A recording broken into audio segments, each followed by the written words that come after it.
So what I'd like to do, just to give you an understanding, so we had an essay contest.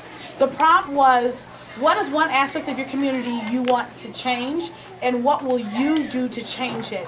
And what distinguishes the kids who are here today with the kids that we did not invite to this luncheon is that last piece. What will you do to change it?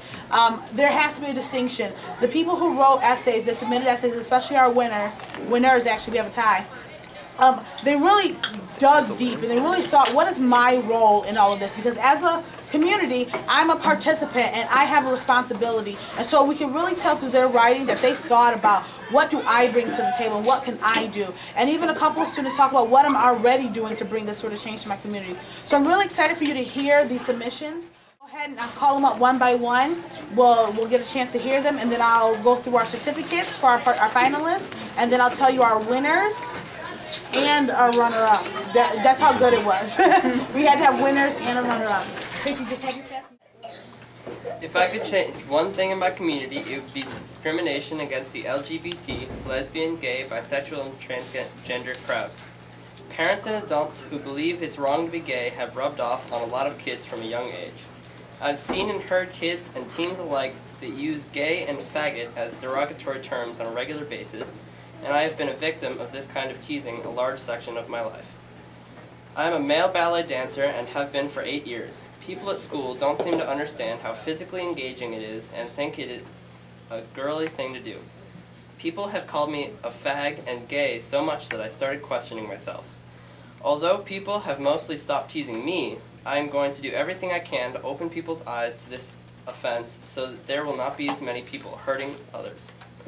I have been around gay people all my life. My mom is a headstrong surrogate mother. She has had many kids for gay couples and stays in touch with them. I have seen no reason that these people should be discriminated against. They are just as regular and human as the rest of us. I have done things to protest this problem in the past. One of the things I did last year was the Day of Silence. Every year on April 16th, people protest against the name-calling and bullying of anti-LGBT.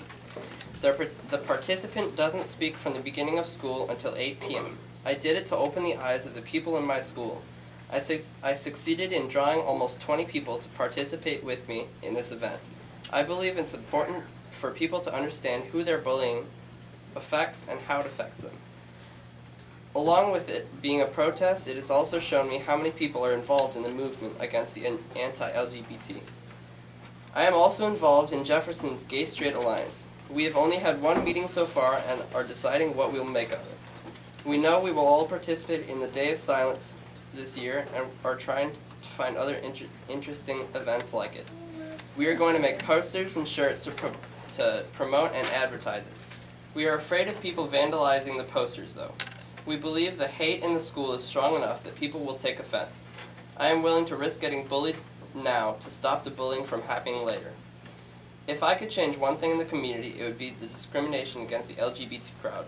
When people use gay and fag as derogatory terms, people are severely hurt and most times permanently scarred. To stop this, I will keep participating in the Day of Silence and stay strong with the Jefferson Gay-Straight Alliance. I believe equality for the minorities is important, and it's the LGBT crowd's turn to be equal. To be completely honest, we had a difficult time. When we read these Friday afternoon, we had a difficult time. Some people just have a seat. I'll get to you in a second.